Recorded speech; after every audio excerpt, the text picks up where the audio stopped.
अस्सलामु अलैकुम वरहमतुल्लाहि ताला वबरकातुहू। मैं आप लोगों के सामने नबी करीम सल्लल्लाहु अलैहि वसल्लम की वो 15 निशानियां बयान कर रहा हूँ जिनमें अल्लाह के पैगंबर ने ये इरशाद फरमाया कि जब ये खराबियां मेरी उम्मत के अंदर पैदा हो जाएं तो समझो कि अब अल्लाह के अजाब के पहाड़ इनके ऊपर टूट पड़ेंगे और फिर इनको बचाने वाला भी कोई नहीं होगा। और सहाबा किराम रिज़वानुल्लाहि ताला अलैहि मजमईन ने अर्ज किया कि या रसूलल्लाह, तो 15 निशानियां क्या हैं? तो अल्लाह के पाक पैगंबर इमामुल अंबिया मोहम्मद मुस्तफ़ा सल्लल्लाहु अलैहि वसल्लम ने फिर वो 15 चीजें गिन कर फरमाया कि ये चीजें हैं, जब ये चीजें आ जाएंगी तो अल्लाह के अजाब फिर आएंगे, मसाइब फिर आएंगे, सैलाब फिर आएंगे, आफतें फिर नाजिल होंगी। उनमें से पहली चीज क्या थी कि अल्लाह के नबी करीम सल्लल्लाहु अलैहि वसल्लम ने फरमाया, जब माले गनीमत को सही तरीके से अदा ना किया जाए बल्कि अपनी जाती दौलत बना ली जाए। दूसरी चीज है अमानत के अंदर खयानत।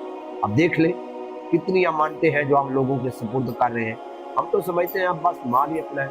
तीसरी चीज जो सबसे ज्यादा अहम है, ज़कात की अदायगी। यकीन जानिए इसके बारे में हम सोच भी नहीं सकते। कितने कारोबारी आदमी, कितने मालदार आदमी, जायदादें रखने वाले, कितनी चीजों के ऊपर ज़कात आ रही है, हमने सोचा तक भी नहीं। हालांकि सहूलत इतनी है कि 1 लाख में सिर्फ 2500 रुपए, बाकी सारा माल तेरा है। 100 रुपए में सिर्फ 2.5 रुपए है, बाकी सारा तेरा माल है। कितनी हमारी माएँ बहनें हैं जिनके अपने जेवरात सालों साल पड़े हैं लेकिन कोई फिक्र नहीं, न ज़कात है और ना उसमें कुर्बानी है। बहरहाल ये चीजें तो हम अपनी आंखों से देख रहे हैं। चौथी चीज जो नबी करीम सल्लल्लाहु अलैहि वसल्लम ने फरमाई और हम अपने आंखों से देख रहे हैं और वो चीज वाकई हो चुकी है, फिर हम कहते हैं कि अब अल्लाह के अजाब क्यों नाज़िल हो रहे हैं, ये मसाइब क्यों आ रहे हैं? हमने कभी ये सोचा है कि हमारे अंदर कौन सी खराबी आई है जिसकी वजह से ये आ रहे हैं अजाब? फरमाया कि जब आदमी अपनी बीवी की फर्मा बरदारी करेगा, और हम देख रहे हैं लोग अपनी बीवियों की हर बात मानने के लिए तैयार है, जो कुछ वो कहती है वही कुछ होता है। और 5वीं चीज मेरे नबी ने फरमाया, अपनी बात से बदसलूक। आज तो दौर ये है कि अपने लोग अपने बेटे अपनी माओं को ज़बह कर रहे हैं, कत्ल कर रहे हैं, अपने घरों से निकाल रहे हैं। फिर अल्लाह के अज़ाब ना आए तो और क्या है, अल्लाह के नाम पे आएंगे। और छठी चीज अपने दोस्तों से हुस्न सलूक करने की। जिसने पैदा किया, जिसने 9 माह अपने पेट के अंदर रखा, अब वो नौकरानी बन गई है, अब वो लगती इसकी कुछ नहीं है, और जो इसके कुछ है नहीं वो सब कुछ इसके होगा। जिनका खाया, जिनका पिया, जिनका पहना, जिनके साथ जिंदगी का हिस्सा गुजारा, जिन्होंने सर्दियों के रातों में उठ उठ कर इसको संभाला, जिन्होंने छोटी छोटी बीमारी पर इसका इलाज करवाया, जब ये कुछ नहीं था तो सब कुछ उन्होंने किया। तो अब ये कुछ हो गया तब ये उनको कुछ नहीं समझता जिन्होंने सब कुछ इनके लिए किया। फिर अल्लाह के अजाब नहीं आएंगे? तो हम तो खुद दावा दे रहे हैं अल्लाह के अजाब।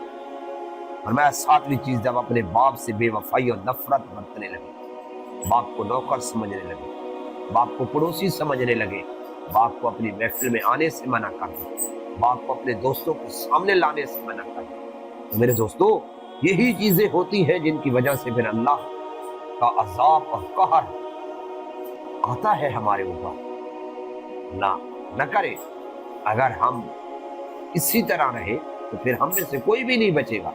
और ये बात कोई ऐसी नहीं है कि बस ऐसी जबान से कह दी, माशरे में देखा गया है, माशरे में ऐसा हो रहा है और हम सबको पता है कि वाकईतन ये चीजें हो रही। ये मैंने आपके सामने 7 चीजें बयान कर दी। अब माँ से बस सलूकी नहीं है, अब बीवी की फर्मा बरदारी क्या नहीं है कि आपने दोस्तों को सबसे आगे नहीं किया हुआ, कि आपने बाप से कितना कुछ अच्छा सलूक किया जाता है। मेरे दोस्तों, हम तो अजाब को खुद अपनी तरफ बुला रहे हैं। ये चीजें होगी तो अजाब तो हमारे ऊपर आएंगी। अल्लाह न करे हम अब भी तौबा कर ले تو انشاءاللہ سمجھ چلا اللہ کی رحمت تو بڑی وسیع ہے، اللہ کی رحمت تو اللہ کے غضب پر بھاری ہے۔ تو اس لیے ہم سب کو یہ دعا کرنی چاہیے کہ اللہ رب العزت اپنی رحمت کے سائے میں ہم سب مسلمانوں کو جگہ نصیب فرمائے، آمین۔